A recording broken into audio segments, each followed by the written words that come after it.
Welcome to Life Group.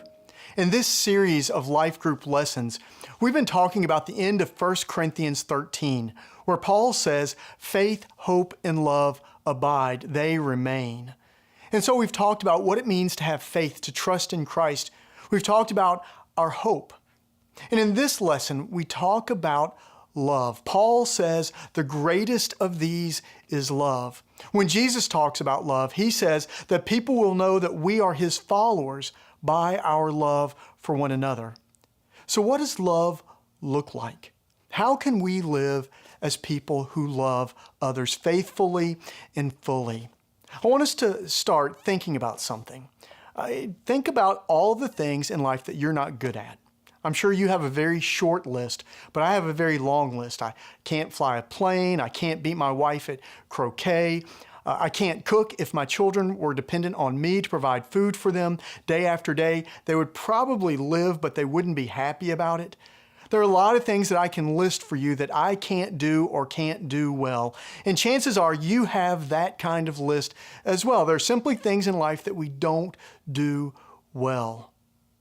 When we get to the book of 1 John, John tells us that there is one thing in life that he believes we don't do well. He says that we don't love well. And that sounds strange for us because we think that we can love well. We look at our marriages or maybe our relationship with kids or maybe other people in the world that we see that are showing love well.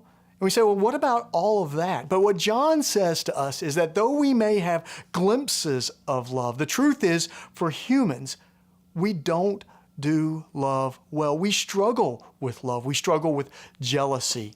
We struggle with anger and betrayal. We have feelings of vengeance and revenge. We're people who in a moment can go from being okay with someone to being furious with someone.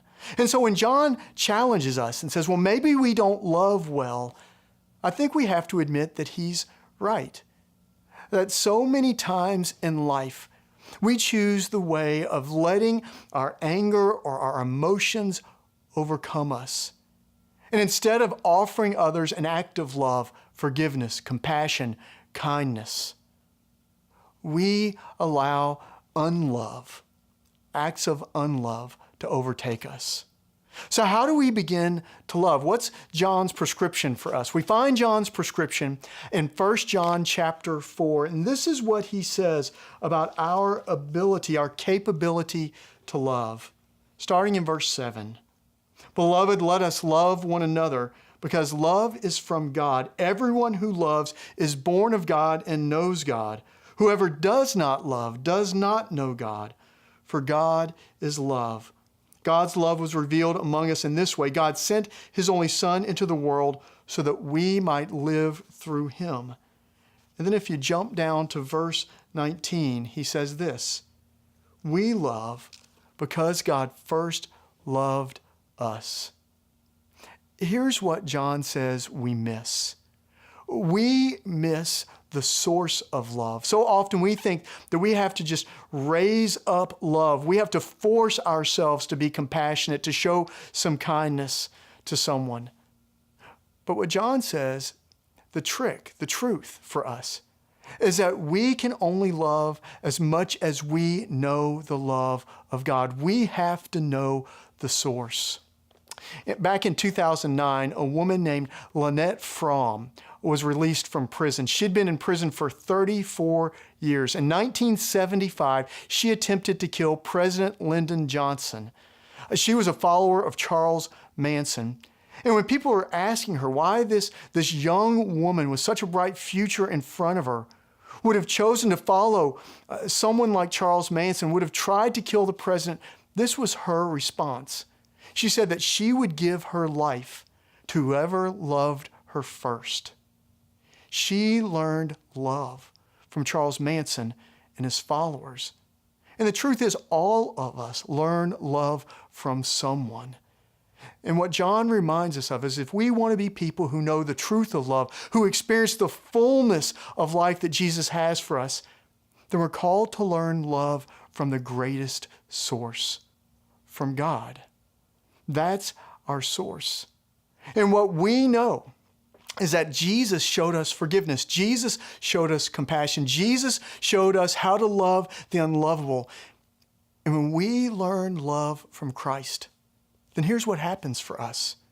We learn to forgive in moments when other people wouldn't forgive. We're able to show people mercy in moments when maybe when other people are telling us don't show them mercy. We understand that no one is beyond redemption because love, the love that we know, not only redeems us, but through us can redeem others as well. N.T. Wright, in one of his great books, Simply Christian, says, "We are not just beneficiaries of God's love, but we are agents of God's love." When we begin to learn of, when we begin to know God's love for us, that's when we can begin to break the chains of anger and vengeance that sometimes hold us. Knowing the source. On August 28, 1965, Emmett Till was killed. You might have heard his story. He was a 14-year-old African-American boy killed right here in Mississippi. He was accused of simply whistling at a white woman, and he was taken out, beaten, and killed. It was his murder that was a watershed moment in the civil rights movement and really moved the civil rights movement forward. A few years after his death, someone asked his mother about her feelings towards the men who killed her son.